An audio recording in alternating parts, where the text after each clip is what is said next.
সুপ্রিয় শিক্ষার্থীরা, কেমন আছো তোমরা? আশা করি ভালো আছো। আমিও তোমাদের দোয়ায় ভালো আছি। আজকে গত ক্লাসে ধারাবাহিকতায় আজকে তোমাদের জন্য ট্যাগ কোশ্চিনের 5, 6, 7, 8 এই 4টা নিয়ম নিয়ে হাজির হয়েছি। চলো আমরা ক্লাসটা শুরু করি। গত ক্লাসে আমরা যে কয়টা নিয়ম আলোচনা করেছিলাম তার ধারাবাহিকতা দেখো। আজকে আমরা এই আলোচনা করবো তোমাদের সাথে কখন কখন নট বসবে না, ট্যাগ করার সময় কখন কখন নট বসবে না। আমরা জানি নেগেটিভ সেন্টেন্স যদি হয় ওই সেন্টেন্সে নট বসবে না, কিন্তু সহজেই কেমন করে আমরা নেগেটিভ সেন্টেন্সগুলো চিনতে পারবো। তো মনে রাখবে, যদি কোনো সেন্টেন্সে এদিকে দেখো no, not, nobody, no one, none, hardly, rarely, barely, neither, few, little, scarcely এই ওয়ার্ডগুলো থাকে, তবে ওই সেন্টেন্সে অ্যান্সার করার সময় নট বসবে না। ঠিক আছে? দেখো এই ওয়ার্ডগুলো যদি থাকে no, not, nobody, no one, none, neither, seldom, hardly, rarely, barely, few, little, আরেকটা যোগ করি আমরা নাথিং। এই নাথিংও যদি থাকে কোনো সেন্টেন্সে, তাহলে ওই সেন্টেন্সে কে ট্যাগ করার সময় আমরা কি বসাবো না? নট বসাবো না। দেখি একটা আমরা অ্যান্সার করি। আমরা জানি ট্যাগ করার সময় কি করতে হয়, প্রদত্ত সেন্টেন্সটিকে পুরোটা উঠিয়ে দিতে হয়। তাহলে আমরা এখন সুবিধার জন্য এইখানে আমরা সেন্টেন্স লেখার পর মনে করে কমা বসিয়ে দিলাম। এখন দেখি এই সেন্টেন্সের ভার্ব কি? কামস। ভার্ব কি যোগ আছে? এস যোগ আছে। তাহলে আমরা আগের নিয়ম থেকে জানি কোন সেন্টেন্সে ভার্বের সাথে যদি এস বা এস যোগ থাকে তাহলে ট্যাগ করার সময় ডাজ বসে। কি বসে? ডাজ বসে। তাহলে আমরা ডাজ বসিয়ে দিলাম। আগে নিয়ম অনুযায়ী নট বসিয়ে দিলাম। সাবজেক্ট কি? হি। জিজ্ঞাসা চিহ্ন দিলাম, নিচে দাগ দিলাম। এখন দেখো তো আসলে নট বসবে কিনা, এটা ঠিক হলো কিনা। দেখো এখানে আছে সেলডম। সেলডম মানে কম, খুব কম, কদাচিৎ। তাহলে সেলডম থাকলে কি বসে না? আমরা জানি এখানে লিখে রেখেছি সেলডম থাকলে নট বসবে না। তাহলে এইখানে যে আমরা নটটা বসিয়ে দিয়েছি, কি হয়েছে? আমাদের ভুল হয়েছে। তাহলে আমাদের অ্যান্সারটা কি হবে? Does he. তাহলে সেলডম থাকলে কি বসবে না? প্রদত্ত সেন্টেন্সে নট বসবে না। এবার দেখো আরেকটা সেন্টেন্স লিখেছি, কমা দিলাম, তারপরে লিখলাম উই হার্ডলি গো দেয়ার। দেখো তো সাবজেক্টের পরে আমি যার আর কিছু আছে কি? নাই। এস বা এস যোগ আছে? নাই। পাস্ট ফর্ম আছে? না। তা আমরা আগের নিয়মে জানি যদি সেন্টেন্সের পরে সাবজেক্টের পরে কোনটি না থাকে তাহলে ডু বসাবো। ডু বসিয়ে দিলাম, তারপরে নট বসিয়ে দিলাম, দিয়ে দিই, তারপরে সাবজেক্ট দিলাম উই, জিজ্ঞাসা চিহ্ন দিলাম, নিচে দাগ দিলাম। এখন দেখি তো সেন্টেন্সে কি আছে? হার্ডলি এখানে আছে। হ্যাঁ, এইখানে হার্ডলি আছে। হার্ডলি থাকলে কি হয়? নট বসে না। কিন্তু আমরা তো নট বসিয়ে দিয়েছি, আমরা কি নট বসাতে পাবো না? সেন্টেন্স প্রথম সেন্টেন্সটা আমাদের ভুল ছিল। অ্যান্সার কি হলো? Don't we. তাহলে মনে রাখবে এই কটা ওয়ার্ড যদি কোনো সেন্টেন্সে থাকে তবে ট্যাগ করার সময় নট বসবে না। মনে থাকবে? আবার বলছি, এই কটা word no, not, nobody, no one, none, hardly, barely, rarely, seldom, neither, few, little এই কটা ওয়ার্ড যদি কোনো সেন্টেন্সে থাকে তাহলে নট বসবে না। ক্লিয়ার? ঠিক আছে। তাহলে এই আমরা 6 নম্বর নিয়মে যাই, 5 নম্বর নিয়মের পরে। এখন 6 নম্বর নিয়মটা হলো সাবজেক্ট চেঞ্জ করবো কিভাবে। এখন আগে আমরা প্রোনাউন গুলো দিয়ে অ্যান্সার করছি, হি, উই, আই, দে এসবগুলো দিয়ে অ্যান্সার করেছি। এখন আমরা দেখব যদি অন্য কোনো সাবজেক্ট থাকে, নাউন থাকে কোনো, তবে ট্যাগ করার সময় তখন সাবজেক্টটা কি হবে দেখি। তাহলে আমার সাথে কথাটা মনে রাখবে। সাবজেক্ট হিসেবে যদি প্রদত্ত সেন্টেন্সে কোনো একবচন ব্যক্তিবাচক পুরুষের নাম লেখা থাকে, দেখো কি লেখা আছে?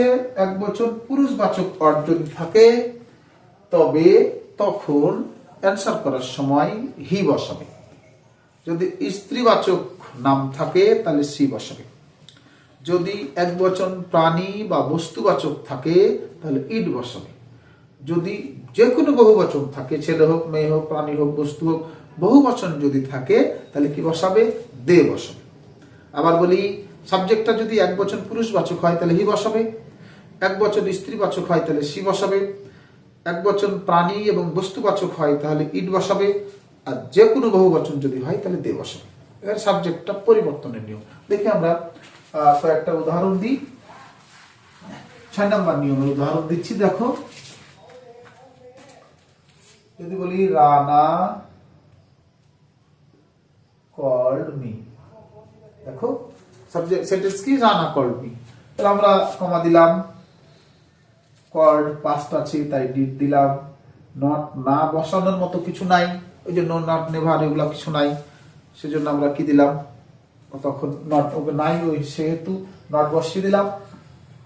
এবার সাবজেক্ট বসার কথা, সাবজেক্ট কি, রানা, রানা বসিয়ে দিব না, কি বসাবো, হি বসাবো, কারণ আমি বলেছি এক বচন পুরুষবাচক ওয়ার্ড থাকলে আমরা হি বসাবো, এখানে হি বসিয়ে দিলাম। ঠিক আছে। এবার দেখি, রোনা সিংস এ সং, কমা দিলাম।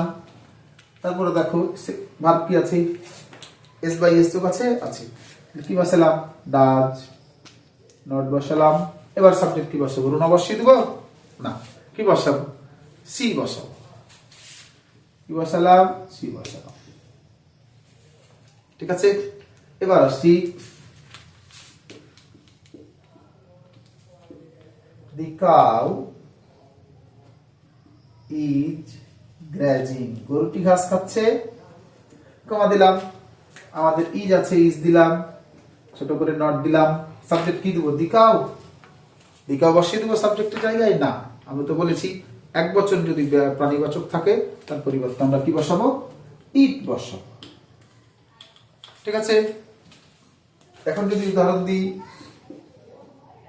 the boys are playing, কমা দিলাম।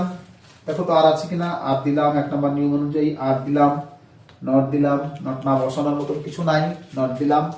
এবার সাবজেক্ট হলো দি বয়েজ, এক বচন না বহু বচন, বহু বচন, তাহলে আমরা ওই সাবজেক্টের দি বয়েজের পরিবর্তে দিব দে।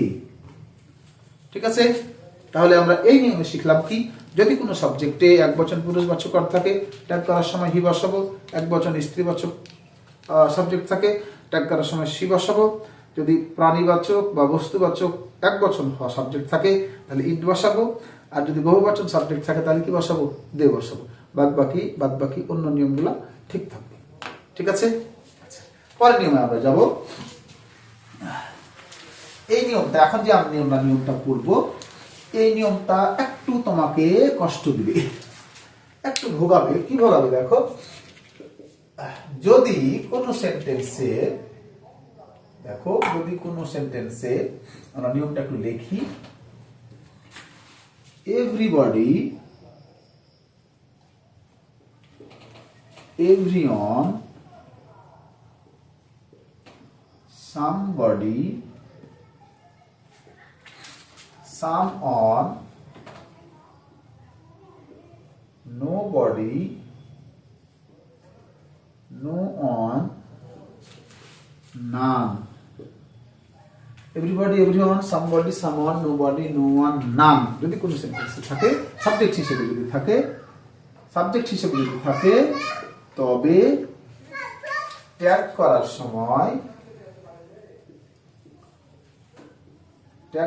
সময় সাবজেক্ট হিসেবে দে বসাবো।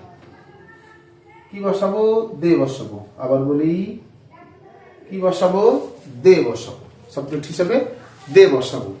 এখন তোমাকে এই উদাহরণগুলো একটু করে ভুগাবে, একটু সুন্দর করে ভালো করে মনে রাখবে, ভালো করে দেখো।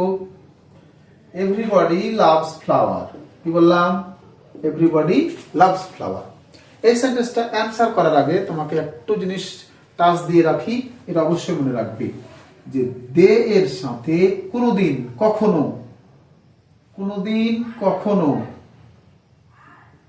এই কটা বসবে না। কি বসবে না, ইজ, ওয়াজ, হ্যাজ, ডাজ বসবে না। আবার কি বলি, দের সাথে কোনোদিন কি বসবে না, ইজ বসবে না, ওয়াজ বসবে না, হ্যাজ বসবে না, ডাজ বসবে না, কোনোদিন বসবে না। তাহলে যদি দের সাথে কখনো দেখো যে ইজ বসবো ভাব, ওকে আর করে দিবা। ওয়াজ বসবো ভাব, ওয়ার করে দিবা। হ্যাজ বসবো বসবো ভাব হ্যাভ করে দিবা। ডাজ বসবো বসবো ভাব ডু করে দিবা। মনে থাকবে? এ কটা যদি মনে রাখো তাহলে তোমার অ্যান্সার করা খুবই সহজ হবে। তাহলে ইজ থাকলে কি বসাবা? আর কখন দের সাথে যদি মনে হচ্ছে ইজ বসে গেল, বসাবা না ইজ, আর বসিয়ে দিবা। ওয়াজকে কি করবা? ওয়ার। হ্যাজকে কি করবা? হ্যাভ। ডাজকে কি করবা? ডু। আচ্ছা এবার আসি, ওইটা মনে রাখবো অবশ্যই। আমরা প্রদত্ত সেন্টেন্সটা লিখলাম, এভরিবডি লাভস ফ্লাওয়ার, কমা দিলাম। কমা দিয়ে কি করছি দেখো তো, কি আছে? ভার্বের সাথে এস বা এস যোগ আছে, ডাচ বসিয়ে দিতে দেবো। যেহেতু আমরা আগে নিয়ম জানি ভার্বের সাথে এস বা এস যোগ, তাহলে ডাচ বসবে। এবার আসি, নট বসিয়ে দিলাম, কারণ নট না বসানোর মতন কিছু নাই। আর আমরা বললাম এভরিবডি যদি সাবজেক্ট হিসেবে থাকে তার পরিবর্তে কি বসবে? দে বসবে। দে বসিয়ে দিলাম, দে বসিয়ে দিলাম। তাহলে এখন দেখো, তোমাকে একটু আগে বললাম যদি দের সাথে ডাজ কোনোদিন বসবে না, যদি বসে তাহলে ওই ডাজকে আমরা কি করে দিব? ডু করে দিব। তাহলে এটা আমাদের ভুল হয়েছে। ডাজকে আমরা কি করে দিলাম? ডু করে দিলাম, ছোট করে নট দিলাম। এবার অ্যান্সার হলো। তো নিয়মটা কি? দের সাথে কখনো ডাজ বসবে না, যদিও বসে আবার ডু করে দিব। এটা মনে রাখলেই হবে। আচ্ছা, আবার দেখি, নোবডি ট্রাস্টস এ লায়ার, কেউ মিথ্যাবাদীকে পছন্দ করে না। এবার আমরা যাই আগের মতো করে, ডাজ দিলাম, ডাজ দিলাম, যেহেতু এস বাই এস যোগ আছে, নটও দিয়ে দিলাম। এবার নোবডির পরিবর্তে সাবজেক্ট হিসেবে কি বসে? দে, দেও দিয়ে দিলাম। এই তোমাকে একটু বিপদে ফেলবে। কেন বিপদে ফেলবে? দেখো, আগে আমরা বলেছি কি দের সাথে কি বসবে না? ডাজ বসবে না। ডাজ বসবে না, তাহলে কি করলাম? ডাজকে ডু করে দিলাম। হ্যাঁ, করলাম। আচ্ছা, আমরা আগে থেকেই জানি নোবডি থাকলে নট বসে না। নোবডি থাকলে যদি নট বসে না, তাহলে এখানে দের সাথে নট বসিয়ে দিয়েছি, এটা বসবে না। তাহলে অ্যান্সার হলো কি? Do they. কোথাকার জল কোথা গিয়ে পড়লো? দেখো, অ্যান্সার হলো ডু দে। কেমন করে? দের সাথে ডাজ বসে না, আর নোবডি থাকলে নট বসে না, এই জন্য অ্যান্সার হলো কি? Do they. ঠিক আছে, বুঝতে পারা গেছে? তাছাড়া মোটামুটি আর বলে বুঝতে পারবে। তাহলে এভরিবডি আর নোবডি, এই যদি প্রশ্ন থাকে তখন আমরা দের সাথে ইজ বসাবো না, আর বসাবো, ওয়াজ বসাবো না, ওয়ার বসাবো, হ্যাজ বসাবো না, হ্যাভ বসাবো, ডাজ বসাবো না, ডু বসাবো। ঠিক আছে, দেখি পরের নিয়মটা কি।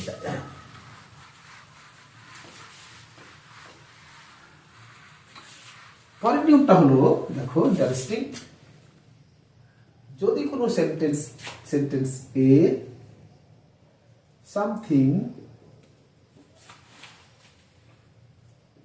something everything nothing, something everything nothing anything থাকে, তবে ট্যাগ করার সময় সাবজেক্ট হিসেবে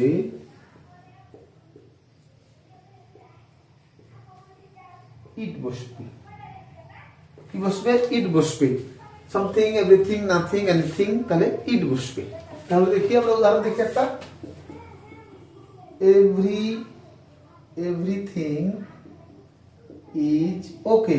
হ্যাঁ, ট্যাগ যদি করি, ইজ আছে, ইজ বসিয়ে দিলাম, নট বসালাম, তারপর এভরিথিং কে পুরোটা বসিয়ে দেবো না, কি করবো? এভরিথিং এর পরিবর্তে আমরা কি বসাবো? ইট বসাবো। সহজ জিনিস। এখন যদি তুমি আরেকটা বলি, নাথিং ওয়াজ ইম্পসিবল, কোনো কিছুই অসম্ভব ছিল না, কমা দিলাম, ওয়াজ আছে, ওয়াজ দিয়ে দিলাম, নট দিব। দেখো, নট দিব, নট দিতে পারবো না। কেন? আমরা আগে পড়েছি নাথিং থাকলে কি বসে না? ওই সেন্টেন্সে নট বসে না। তাহলে ওয়াজ থেকে গেল, নাথিং এর পরিবর্তে সাবজেক্ট কি বসবে? ইট। ঠিক আছে, তাহলে আমরা আজকে 4টে নিয়ম পড়লাম। 4টে নিয়ম ভালো করে দেখবে, ভিডিওটা ভালো করে দেখবে, বাড়িতে প্র্যাকটিস করবে। যদি কোনো সমস্যা থাকলে জানাবে। আজকে পর্যন্তই। আরেকটি কথা বলে রাখি যে আমি এই ক্লাস শ্রেণীভিত্তিক ক্লাসগুলো যেহেতু 9 10 এর শুরু করেছি, এই ক্লাসগুলো ইউটিউবে আপলোড করবো। আমার চ্যানেল আছে ইউটিউবে, তোমরা সাবস্ক্রাইব করবে। আমার চ্যানেলের নাম হলো আহাদ স্যার, লিখে সাবস্ক্রাইব করবে বা সার্চ করবে। শ্রেণীভিত্তিক ক্লাসগুলো ইউটিউবে পাবে, আর বেসিক ইংলিশগুলো, বেসিক শেখানোগুলো, বেসিক গ্রামারগুলো আমি ফেসবুকে আপলোড করব। তোমরা সবাই যদি আমার ভিডিও দেখে কিছু শিখতে পারো আর তোমাদের উপকার করতে পারি, তাহলে আমি ধন্য হব। এ পর্যন্তই, ভালো থাকো সবাই। আসসালামু আলাইকুম।